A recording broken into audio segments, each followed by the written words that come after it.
السلام علیکم ورحمۃ اللہ تعالی وبرکاتہ۔ الحمدللہ رب العالمین والعاقبۃ للمتقین والصلاة والسلام علی سید الانبیاء والمرسلین وعلی آلہ عباد اللہ الصالحین، اما بعد فاعوذ باللہ من الشیطان الرجیم، بسم اللہ الرحمن الرحیم۔ طلب العلم فریضۃ علی کل ومسلم، صدق اللہ العظیم۔ غوث اعظم بمن بے شر و ساما مدد، قبلہ دی مدد کعبہ ایما مدد، بگردابا بلا افتاد کشتی ضعیفانو سکشتاد کشتی، بحق خواجہ عثمان ہارون مدد کن یا معین الدین چشتی، مدد کن یا معین الدین چشتی، مدد کن یا معین الدین چشتی۔ میرے پیارے آقا صلی اللہ تعالی علیہ وسلم کے پیارے دیوانوں، آئیے ہم کچھ سننے اور سنانے سے پہلے آقائے نامدار، مدینے کے تاجدار، ہم غریبوں کے غمگسار، مصطفیٰ جان رحمت، شمع بزم ہدایت، نوشہ بزم جنت، شب اسرا کے دولہا، مصطفیٰ جان رحمت، شمع بزم ہدایت، شہر یار ارم، تاجدار حرم، حضرت احمد مجتبی محمد مصطفیٰ صلی اللہ تعالی علیہ وسلم کی بارگاہ میں درود شریف کا ہدیہ پیش کرتے ہیں۔ جس طریقے سے میں آپ کو پڑھاؤں، میرے ساتھ مل کر با آواز بلند پڑھے، الصلاۃ والسلام علیک یا رسول اللہ، الصلاۃ والسلام علیک یا حبیب اللہ، الصلاۃ والسلام علیک یا نبی اللہ، صلی اللہ تعالی علیہ وسلم۔ میرے پیارے آقا صلی اللہ تعالی علیہ وسلم کے پیارے دیوانوں، میں نے خطبے کے بعد جس حدیث مبارکہ کی تلاوت کا شرف حاصل کیا، اللہ تعالی سے دعا ہے اللہ تعالی مجھے اس کے متعلق حق کہنے اور آپ تمامی حضرات کو حق سن کر اس پر عمل کرنے اور اسے عام کرنے کی توفیق عطا فرمائے۔ میرے پیارے آقا صلی اللہ تعالی علیہ وسلم کے پیارے دیوانوں، حضور صلی اللہ تعالی علیہ وسلم نے ارشاد فرمایا کہ ہر مسلمان پر چاہے وہ مرد ہو یا عورت، ہر مسلمان پر علم دین حاصل کرنا فرض ہے۔ میرے پیارے آقا صلی اللہ علیہ وسلم کے پیارے دیوانوں، اور ایک جگہ قرآن مقدس میں اللہ تعالیٰ ارشاد فرماتا ہے، جس کا ترجمہ ہے، اللہ تعالیٰ فرماتا ہے، اے محبوب آپ فرما دیجئے کہ علم والا اور بے علم والا دونوں برابر ہے، کہ دونوں یکسانیت کا درجہ رکھتے ہیں؟ ہرگز نہیں۔ ہمیشہ یاد رکھے، ہمیشہ بے علم والے سے علم والے کی اہمیت زیادہ ہوتی ہے، بے علم سے زیادہ فضیلت علم والے کو حاصل ہے۔ میرے پیارے آقا صلی اللہ تعالی علیہ وسلم کے پیارے دیوانوں، آپ غور کریں، وہ مذہب، وہ قرآن مقدس جو دنیا کے اندر کالے اور گورے کا فرق ختم کرنے کے لیے آیا تھا، امیر اور غریب کا فرق ختم کرنے کے لیے آیا تھا، اونچ اور نیچ کا فرق ختم کرنے کے لیے آیا تھا، وہ مذہب جو سب کو یکسانیت کا درس دیتا ہے، اسی مذہب کی ایک کتاب جسے قرآن مقدس کہا جاتا ہے، اسی کتاب کے اندر رب العزت ارشاد فرما رہا ہے، اے محبوب آپ فرما دیجئے کہ علم والے اور بے علم والے دونوں یکسانیت ہو جائیں گے؟ ہرگز نہیں۔ میرے پیارے آقا صلی اللہ تعالی علیہ وسلم کے پیارے دیوانوں، یاد رکھیں، ہمیشہ بے علم والے سے زیادہ فضیلت علم والے کی ہے۔ میرے پیارے آقا صلی اللہ تعالی علیہ وسلم کے پیارے دیوانوں، آپ دیکھیے، ایک مخلوق جسے معصوم فرشتے کہا جاتا ہے، جب اللہ رب العزت نے حضرت آدم علیہ السلام کو پیدا کیا، اس وقت سارے فرشتوں کو حضرت آدم علیہ السلام کے سامنے سجدہ کرنے کا حکم دے دیا گیا، حضرت آدم کے سامنے سارے فرشتوں کو جھکا دیا گیا۔ آخر کیا وجہ تھی؟ حضرت آدم نے ابھی تک نہ کوئی سجدہ کیا تھا، نہ کوئی رکوع کی تھی، نہ کوئی رب العزت کی عبادت کی تھی۔ آپ نے ابھی تک کوئی عبادت نہ کی تھی، مگر عبادت کرنے کے جو فرشتے تھے وہ ہزاروں سال کے رب العزت کے عابد تھے، وہ رب العزت کی عبادت کیا کرتے تھے، ان کا ایک ایک لمحہ بھی اللہ رب العزت کی عبادت میں گزارتا تھا، ان کا کوئی ایک ایسا لمحہ نہ گزرا جس میں انہوں نے رب کی عبادت نہ کی، وہ ہر وقت رب العزت کی عبادت کیا کرتے تھے۔ پھر کیا وجہ تھی؟ جو ہزاروں سال کے عابد تھے اور جنہوں نے جو سامنے کھڑے ہوئے تھے انہوں نے ابھی تک کوئی سجدہ نہ کیا، رب العزت کی ابھی تک کوئی عبادت نہ کی، کبھی کوئی رکوع نہ کیا، مگر سارے فرشتوں کو، سارے عابد کو حضرت آدم کے سامنے جھکا دیا گیا۔ آخر وہ کیا وجہ تھی؟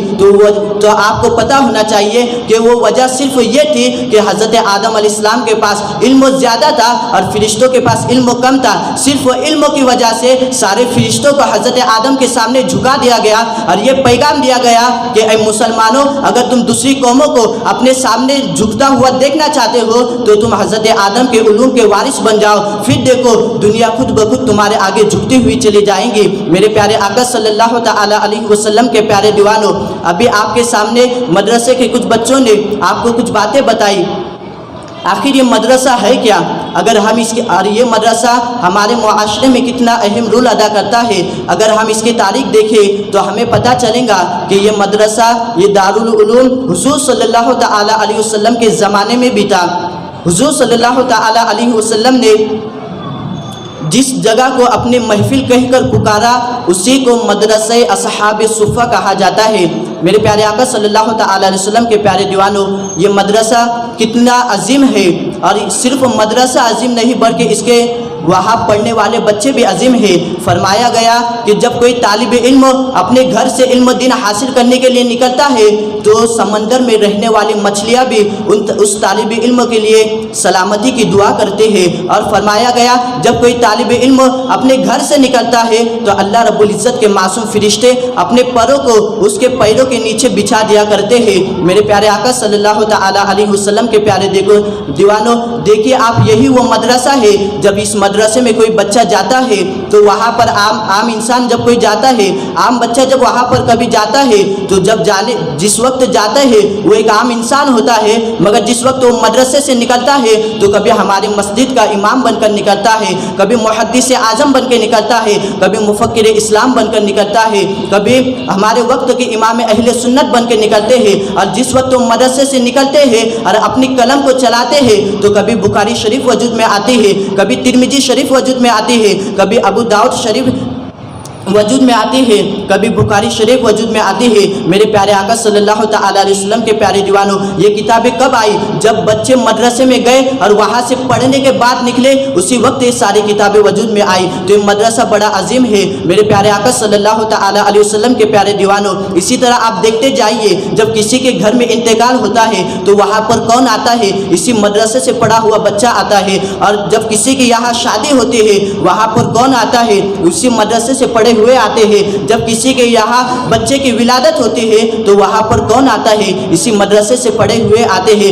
گویا کہ ہر جگہ ہر وقت کوئی کام آتا ہے تو اسی مدرسے سے پڑھا ہوا آتا ہے. میرے پیارے آقا صلی اللہ تعالی علیہ وسلم کے پیارے دیوانوں، یہ مدرسہ بڑا عظیم ہے. اسی لیے اپنے بچوں کو علم دین کی تعلیم حاصل کرنے کے لیے مدرسے میں بھیجو، ان کی اچھی تربیت کرنے کے لیے انہیں مدرسے میں ان کا داخلہ کراؤ. میرے پیارے آقا صلی اللہ تعالی علیہ وسلم کے پیارے دیوانوں، اپنے بچوں کو بھی بھیجو اور خود بھی علم دین حاصل کرو. اگر آپ نے اپنے بچوں کو علم دین حاصل نہ کرایا تو کوئی بات نہیں، مگر اتنا یاد رکھنا میرے نبی نے فرمایا کہ ہر حاکم سے اس کے ماتحت کے بارے میں سوال کیا جائے گا.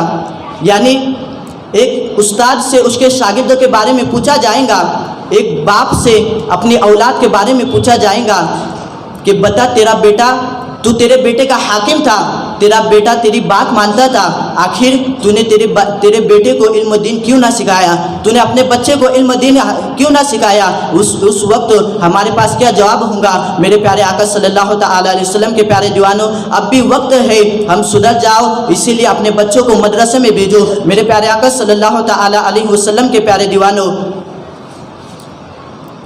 آج دیکھیے، آج ہماری یہ سوچ ہے کہ ہم اپنے بچے کو آئیس بنائیں گے، ہم اپنے بچوں کو انجینئر بنائیں گے، ہم اپنے بچوں کو ڈاکٹر بنائیں گے.